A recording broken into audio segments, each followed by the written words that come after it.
कि याद रखिए रशियन भी इंडिया को ऑफर कर रहे हैं कि वो Su-57 जो है वो उसको लें, और अगर इंडियन जो है वो Su-57 ले लेते हैं तो वो समझते हैं कि शायद हम एक ऐसी पोजीशन में आ जाएंगे जो दैट इज़ मच बेटर कि इंडिया के पास स्टेल्थ फाइटर जेट भी आ जाएगा।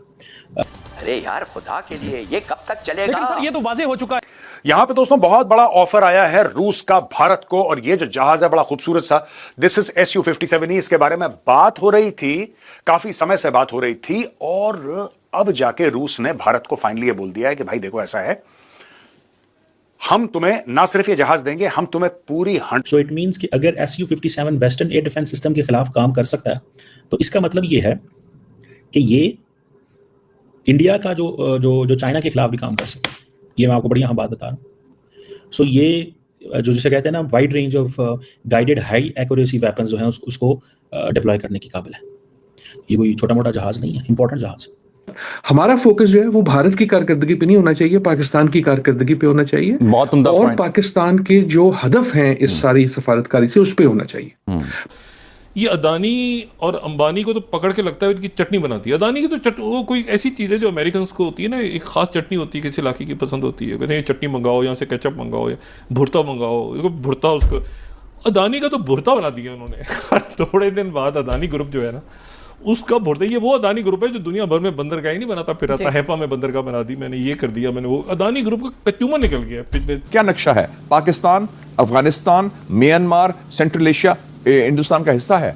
ओपनली ग्रेटर इजराइल जो नेतन्याहू का नक्शा है ना, एरेट्स इजराइल जो कहते हैं ये देश में, ग्रेटर इजराइल, वही इन्हीं का मंसूबा है। लेकिन हम पता नहीं, मैं तो ये भी कहता हूं कि आरएसएस को आप कोर्ट लेके जाएं, इंटरनेशनल कोर्ट्स में, क्योंकि एक रेसिस्ट और फैशिस्ट ऑर्गेनाइजेशन है। इंडिया ने इस चीज़ को महसूस किया कि हमारे पास ये जेट्स होने चाहिए, और इसकी वजह से, और ख़ासतौर पे S-400 की वजह से तो ज़्यादा उनको एडवांटेज हुआ, या एक ज़्यादा उनका था कि इसकी वजह से हमारे बहुत सारे एसेट्स बच गए। यही वजह है कि प्राइम मिनिस्टर मोदी जो है, I think he went to one of the air bases, और वहाँ पे जाके उन्होंने S-400 के आगे खड़े होके ये सारा कुछ तकरीर वगैरह की। चीन ने हालिया पाक भारत फौजी तसादुम के बाद पाकिस्तान को अपना आहनी दोस्त करार देने का इरादा करते हुए वाज़ेह ऐलान कर दिया है कि पाकिस्तान की सरहदों या खुद मुख्तारी को पामाल करने की किसी मुल्क को इजाज़त नहीं देंगे। वाह, चीन को सलाम, चीनी भाइयों को सलाम। ये ना सिर्फ ये जहाज देंगे, हम तुम्हें पूरी 100% टेक्नोलॉजी दे देंगे। हम आपके साथ मिलकर भारत के अंदर इसको बनाएंगे कि कल आपको यह चिंता ना हो कि दुनिया भर में कुछ प्रॉब्लम हो रही है और आपके पुर्जे नहीं आए, या आपकी लड़ाई हो गई पाकिस्तान और चीन से और आपको ये जहाज नहीं मिला। नहीं, आप खुद बनाएंगे, आपके कंट्रोल में रहेगा। कि आप किस चीज से बचाएंगे? मैं फिर आपको कहता हूं, इंडिया चाहता है कि आप और उनके दरमियान एक कन्वेंशनल वॉर हो। जैसे रूस को कोई फिक्र ही नहीं है कि रूस और यूक्रेन। जय हिंद दोस्तों, नमस्कार दोस्तों। रूस के राष्ट्रपति व्लादिमीर पुतिन की तरफ से भारत को खुला ऑफर मिला है Su-57E जेट्स का। रूस ने कहा है कि भारत चाहे तो Su-57E जेट्स ले सकता है और पाकिस्तान को उसकी औकात दिखा सकता है। जिससे दिक्कत दोस्तों पाकिस्तानी समेत पाकिस्तानी मीडिया काफ़ी हुई है। तो चलिए दोस्तों आप पूरा वीडियो देख लीजिए, वीडियो बहुत ही इंटरेस्टिंग होने वाली है। तो आप लोग वीडियो को लाइक करके चैनल को जरूर सब्सक्राइब करिएगा। और रशियंस भी ऑफर कर रहे हैं, कि याद रखिए रशियन भी इंडिया को ऑफर कर रहे हैं कि वो Su-57 जो है वो उसको लें, और अगर इंडियन जो है वो Su-57 ले लेते हैं तो वो समझते हैं कि शायद हम एक ऐसी पोजीशन में आ जाएंगे जो दैट इज़ मच बेटर कि इंडिया के पास स्टेल्थ फाइटर जेट भी आ जाएगा। Su-57 F-35 तो इंडिया अमेरिका से ख़रीद सकता है, लेकिन प्रॉब्लम यह है कि अमेरिकन थोड़े से टेक्नोलॉजी देने में लेजी हैं, और इसीलिए इंडिया ने जो है इंडिया को रशिया ने प्रपोज किया है कि आप Su-57E जिसका वर्जन है स्टेल्थ फाइटर जेट, जिसका काम इसके ऊपर, क्योंकि ये याद रखिएगा वेस्टर्न सैंक्शंस भी लगी हुई हैं, और ये फुल टेक्नोलॉजी ट्रांसफ़र इंडिया को मिलेगी। That is full technology transfer which India will get. ये इंडिया को जनवरी में ये या फरवरी में ये ऑफ़र हुई थी, लेकिन अभी इंडिया जो है वो जा रहा है। अब सुनने में आ रही है जो कोई Su-30 है एयरक्राफ्ट है, ये इसकी भी जैसे वो कहते हैं ना वो एक प्रोडक्शन और वो सारा कुछ जारी है। सो इंडियन गवर्नमेंट भाग रही है कि Su-57E लें, 5th generation multi role fighter जो जेट है ये लें, ताकि एडवांस टेक्नोलॉजी है और ताकि पाकिस्तान का मुकाबला कर सके। ये जो रिसेंटली क्राइसिस आया था, इस क्राइसिस में इंडिया ने इस चीज़ को महसूस किया कि हमारे पास ये जेट्स होने चाहिए, और इसकी वजह से, और ख़ासतौर पे S-400 की वजह से तो ज़्यादा उनको एडवांटेज हुआ, या एक ज़्यादा उनका था कि इसकी वजह से हमारे बहुत सारे एसेट्स बच गए। यही वजह है कि प्राइम मिनिस्टर मोदी जो है I think he went to one of the air bases और वहाँ पे जाके उन्होंने S-400 के आगे खड़े होके ये सारा कुछ तकरीर वगैरह की। कहा जाता है कि ये जो एयरक्राफ्ट का डिज़ाइन है और इसकी जो एबिलिटी है स्पीड के हवाले से, ऑल्टीट्यूड के हवाले से अनपैरेलल है। और कहा जाता है कि ये रशियंस बड़े एक्टिव हैं कि इंडिया को ये बात। तो आपके पास 160 न्यूक्लियर वॉरहेड्स हैं, तैयार हैं, कुछ मिसाइल पे हैं, कुछ डिप्लॉय हैं, बिल्कुल तैयार हैं। अब आप कहते हैं उनको कि ये बनाए इसीलिए गए हैं कि हम ब्लैकमेल नहीं होंगे, ये बनाए इसलिए गए हैं कि हम प्यासे नहीं मरेंगे और हमारा ज़रात ख़त्म आप नहीं कर सकते एक फॉल्स फ्लैग ऑपरेशन के बुनियाद पे। और ये फॉल्स फ्लैग ऑपरेशन क्यों नहीं यूएन सिक्योरिटी काउंसिल इन्वेस्टिगेट करता है? इंटरनेशनल कोर्ट ऑफ जस्टिस को कहें जाओ इन्वेस्टिगेट करो, हम मदद देंगे, पता करो किसने किया है, क्या किया है, आओ हम मदद करते हैं आपको पाकिस्तान में, इंडिया को कहो हिंदुस्तान में मदद करें। अरे यार खुदा के लिए ये कब तक चलेगा? लेकिन सर ये तो वाजे हो चुका है कि वो एक झूठा प्रोपेगेंडा था और उसमें जितनी भी वीडियोस और तस्वीर आई हैं वो बिल्कुल एक एक करके यहाँ हो गई हैं कि वो सारी की सारी जाली थी। और वो जो तस्वीर सामने आई और वीडियो आई वो आज जिंदा है, दोनों जिंदा हैं। एक नेवी का जो अफसर दिखाया गया था वो जिंदा है और उसकी बीवी भी जिंदा है। लेकिन मेरा क्वेश्चन ये है कि आज पाकिस्तान ने उनके डिफेंस अताशी को और फ़ज़ाई अताशी को और बहरी अताशी को पर्सोना नॉन ग्रेटा जो है वो करार दिया है। क्या ऐसे लोग पाकिस्तान में जासूसी में मुलव्वस थे या ऐसी एक्टिविटीज़ में मुलव्वस थे जो गैर कानूनी भी हैं और सफारती अदाब के अंदर भी नहीं आती? गैर कानूनी है और क्या मतलब आपको सिफारती इसके नहीं आती? अगर आपने उनको पकड़ लिया है, आप उनको टांग नहीं सकते, आप उनको उल्टा नहीं लटका सकते। आपको अनफॉर्चुनेटली ये एक रिवाज है और ये सही रिवाज है, डिप्लोमेटिक इम्यूनिटी है। पहले से आप कहते हैं कि हमारे लोग जो आपके मुल्क में काम करेंगे और आपके जो हमारे मुल्क में काम करेंगे उनको डिप्लोमेटिक इम्यूनिटी है, तो आप उनको कुछ नहीं कर सकते, ज़्यादा से ज़्यादा आप उनको मुल्क से निकाल सकते हैं। तो आपने निकाल दिया, उन्होंने निकाल दिए, ओवरफ्लाइट्स आपने खत्म कर दिया, वाघा बॉर्डर उन्होंने बंद कर दिए, ट्रेड आपने खत्म कर दिया, सही है, ये तो सब सही है, but this does not get to the heart of the matter. उन्होंने वेपनाइज किया है डैम्स का, वाटर इश्यू को वेपनाइज किया है, अब आप क्या करेंगे? अच्छा ये बताइएगा हिलाली साहब कि हमने ये बात भी की है कि शिमला मुआहिदा भी हम मुअत्तल कर सकते हैं। शिमला मुआहिदा जरा आज की नस्ल को बताइएगा क्या है? शिमला वायदा नहीं यार, प्लीज शिमला वायदा को आप इसमें ना लाएं उधर एक। अच्छा हिलाली साहब, लेकिन सर इसमें यह भी कहा गया है, आज जो फैसला किया गया है कि सिर्फ शिमला नहीं बाकी जो दो तरफा मुआहदे हैं वो भी खत्म करने का फैसला किया गया है। तो उन मुआहदों में तो LOC भी है, तो क्या हमें LOC का मुआहदा खत्म करके आगे एडवांस करना चाहिए ताकि हम अपना पानी भी बचाएं और अपना इलाका भी आजाद कराएं? देखिए आप किस चीज से बचाएंगे, मैं फिर आपको कहता हूं इंडिया चाहता है कि आप और उनके। दोस्तों बहुत बड़ा ऑफर आया है रूस का भारत को, और ये जो जहाज है बड़ा खूबसूरत सा, दिस इज SU-57E। इसके बारे में बात हो रही थी, काफी समय से बात हो रही थी, और अब जाके रूस ने भारत को फाइनली बोल दिया है कि भाई देखो ऐसा है, हम तुम्हें ना सिर्फ ये जहाज देंगे, हम तुम्हें पूरी 100% टेक्नोलॉजी दे देंगे, हम आपके साथ मिलकर भारत के अंदर इसको बनाएंगे कि कल आपको यह चिंता ना हो कि दुनिया भर में कुछ प्रॉब्लम हो रही है और आपके पुर्जे नहीं आए या आपकी लड़ाई हो गई पाकिस्तान और चीन से और आपको यह जहाज नहीं मिला। नहीं, आप खुद बनाएंगे, आपके कंट्रोल में रहेगा।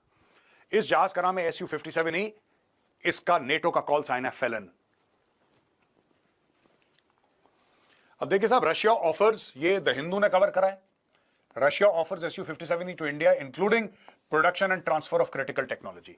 अभी बात हो रही थी राफेल से, जब राफेल से बात हुई थी तो भाई साहब डसॉल्ट एविएशन ने बोला कि सोर्स कोड नहीं देंगे।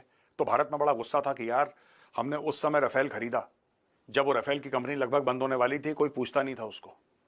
भारत में राफेल खरीदे 36, उसके बाद राफेल ऐसा हो गया कि आज की तारीख में अगर कोई राफेल खरीदने जाए और बोले कि डिलीवरी दो, तो कहता भाई साहब अभी बात मत करो, 7-8 साल के बाद बात करना, we are not free right now. इतना स्टॉक बढ़ गया राफेल का, और आज की तारीख में हमने राफेल से मांगा सोर्स कोड, उन्होंने मना कर दिया। कोई बात नहीं, रशिया कहता है देखो जो राफेल का फाइटर है that is 4th generation, 4.5 generation आप कह लो, हम आपको 5th जनरेशन टेक्नोलॉजी दे रहे हैं, हाथ में पकड़ा के कंप्लीट।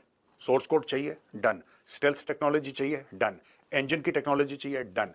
आपको EW, आपका जो भी इसमें रडार जो भी लगा हुआ है, सबकी टेक्नोलॉजी 100% हम आपको ट्रांसफर करेंगे, आप भारत में बनाओ इसको। The production of the 5th generation fighter jet at the Hindustan Aeronautics plant में take place as early as 2025। Russia बहुत जल्दी में है दोस्तों, और अब मैं आपको बताता हूं रशिया जल्दी में क्यों है। ये हम 2025 में हैं और जून का महीना है। अब एयरक्राफ्ट की डीलों में तो साल दर साल लग जाते हैं। ये ऐसा कैसे कि रशिया ने ऑफर करा और बोला कि चलो बनाना शुरू करते हैं। मैं आपको 2-3 बातें समझाता हूं, इसके बाद मैं आगे चलूंगा और मैं आपको आगे। देखिए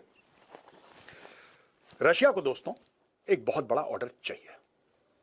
रशिया की वेपन्स मैन्युफैक्चरिंग इंडस्ट्री जो कि बहुत बड़ी है नो डाउट, यूक्रेन की लड़ाई से उस पर बहुत ज्यादा डैमेज हुआ है, बहुत ज्यादा असर हुआ है। जाहिर है अभी और मीटिंग्स भी हैं, भारत के जो वफ्द है उनकी भी और मीटिंग्स हैं। एक अच्छी बात शायद ये हुई पाकिस्तान के लिए कि जो भारत का वफ्द है, and I hope I am not being biased, उसकी परफॉर्मेंस लेस देन एक्सपेक्टेड रही।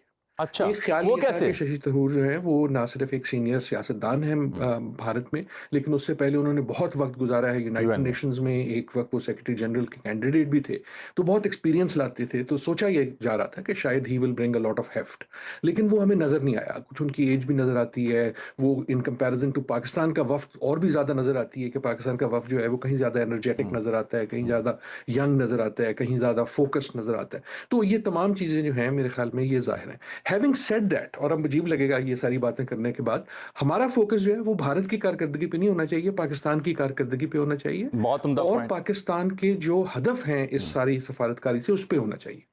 पाकिस्तान के लिए ये मिशन कहीं ज्यादा इंपॉर्टेंट है बनिस्बत भारत के, और इस मिशन की अहमियत सिर्फ ये नहीं है कि ये कोई अखाड़ा नहीं है कि उनका पहलवान आ गया था, साडा पहलवान आ गया था, सादे ने चिट कर देता। ये वो बात नहीं है। पाकिस्तान के लिए this is far more important, और उसकी दो वजूहात हैं। उसकी एक बहुत बड़ी वजह है, और उसकी बड़ी वजह ये है कि पाकिस्तान को जरूरत है अपने इंटरनेशनल इमेज को मजबूत करने की। बिल्कुल in a way Bharat started with a much better international image, और अपनी कारकर्दगी की वजह से वो नीचे आ गया। दोस्तों, आपने देखा कि रूस के इस बड़े ऑफर के बाद पाकिस्तानी मीडिया में हड़कंप मचा हुआ कि अगर भारत के पास SU-57 ये जेट्स आ गया तो हमारा क्या हाल होगा। क्योंकि दोस्तों पहले से ही पाकिस्तान के पास S-400 का अभी तक तोड़ नहीं निकला है, और अगर दोस्तों भारत के पास SU-57 ये जेट्स आता है तो दोस्तों भारत की शक्ति दुगनी नहीं बल्कि 4-10 गुना हो जाएगी। क्योंकि दोस्तों आपको बता दें कि ये जो SU-57 जेट्स है, ये दोस्तों दुनिया का सबसे खतरनाक लड़ाकू विमानों में से एक माना जाता है, अभी सबसे बड़ा है। इस लड़ाकू विमान की दोस्तों बात करें तो दोस्तों रूस अपने 5th generation fighter jet SU-57E, जो कि कई मामलों में अमेरिका में बने F-16 फाइटर जेट से बेहतर है। दोस्तों इसकी स्क्वाड्रन को इंडियन एयरफोर्स यानी भारतीय वायुसेना के बड़े बेड़े में शामिल करने के लिए डिफेंस सेक्टर के कुछ जानकार इसे राफेल पीटर भी कहते हैं। खासकर रूसी डिफेंस एक्सपर्ट और ब्लॉगर्स के मुताबिक SU-57 जेट्स काबिलियत के मामले में फ्रांस के राफेल को भी पीछे छोड़ चुका है। इसी साल दोस्तों आयोजित एयर इंडिया शो के दौरान रूस ने मेक इन इंडिया पहल के तहत SU-57 जेट्स की फर्स्ट डिलीवरी का भारत को ऑफर दिया था। दोस्तों आपके हिसाब से क्या भारत को इस जेट्स को लेना चाहिए? आप लोग कमेंट करके अपनी राय जरूर दीजिएगा, और वीडियो को लाइक करके चैनल को जरूर सब्सक्राइब करेगा। तो चलिए दोस्तों मिलते हैं नेक्स्ट वीडियो में, तब तक के लिए जय हिंद, वंदे मातरम।